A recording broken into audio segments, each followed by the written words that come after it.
Minnesota's governor wants the legislature to pass certain vaccine requirements. How is the federal government and state of North Dakota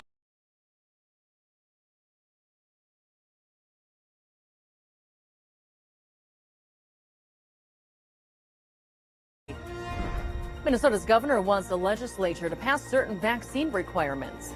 How is the federal government and state of North Dakota using money to help end the coronavirus pandemic?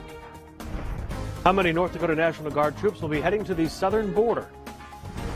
Why North Dakota senators want the president to postpone accepting Afghan refugees. Live, KVRR Local News at 9 is on right now. Thank you for joining us. This flu season is expected to be worse than the unusually mild one that we experienced last winter. KVRR's Raya Katene explains why healthcare officials are stressing the importance of getting the flu shot.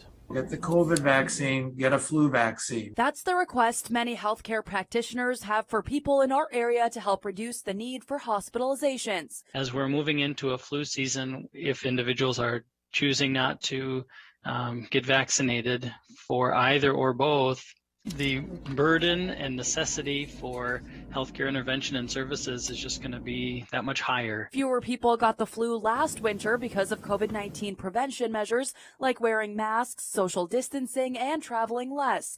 With the Delta variant still circulating and people returning to normal activities, getting vaccinated is especially important. People can get their COVID vaccine and their flu vaccine on the same visit. Go ahead and get both of the jabs. It's better to just kind of get that immune system kind of queued up and teed up and ready to go to provide protection and assistance. There's nothing magical about waiting or needing to separate those two. Some are concerned misinformation will lead to fewer flu vaccinations. We're, I think, a bit concerned that some of the anti-vaccine thoughts or vaccine hesitancy is going to carry over to the flu vaccine as well, which is very unfortunate. With local hospitals already reaching critical capacity levels, flu admissions would only stretch them thinner. When we're in kind of this fragile state right now with our current healthcare system, I think anything that we can do to protect that is very important. Besides getting vaccinated, staying home when sick and practicing good hygiene are some of the best ways to stay healthy. Raya Katene, KVRR Local News. And you can get your flu shot at most pharmacies, hospitals, and clinics. Find more information on KVRR.com.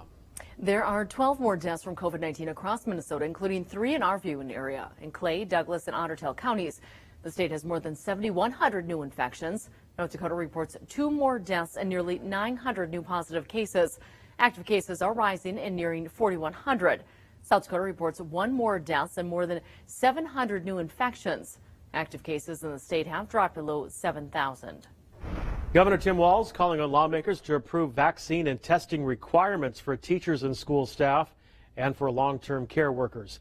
The Democrat detailed his proposal in a letter to lawmakers that he released after meeting privately with legislative leaders. Walz urged them to approve the measures during the next and yet to be called special session. It is being held up by negotiations on a plan to approve a $250 million bonus package for frontline workers who risked their lives in the pandemic.